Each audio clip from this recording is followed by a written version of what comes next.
আমার ভাগ্যটা জুটেছিল প্রথমে জেল স্কুল, তারপরে মাদ্রাসা আমাকে দেওয়ার জন্য উনি অনেকভাবে। আপনার বাবা কিন্তু একজন ইঞ্জিনিয়ার ছিলেন। আমার বাবা এক্সিকিউটিভ ইঞ্জিনিয়ার, প্রথমে sub division engineer, executive super engineer হয়েছে। আমার বাবাকে উনি খুব একটা ইয়ে করতেন না, কিন্তু আমার মা সরল ছিল। তাহলে কি তখন গভর্নমেন্ট থেকে বাবা যেই বাংলোটা পেয়েছিল সেই বাংলোতে উনিও থাকতেন?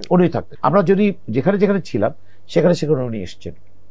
এর বাইরেও আরো কিছু আত্মীয় স্বজন এটা আমার মার কান ভারী করতেন যে আমি যেন কোনো ক্রমেই ভালো স্কুল, ভালো ইউনিভার্সিটি, ভালো কলেজ যেন না যেতে পারি, ভালো জায়গায় যেন না যেতে পারি। একটা কথা আমি বলতে চাই এই মুহূর্তে, মুকিত ভাই, আপনি এমন জায়গায় আছেন, আমি ঠিক জানি না যে ওনার সন্তানেরা কোন কোন জায়গায় এখন রয়েছেন। আপনাকে সারা দেশের মানুষ জানে।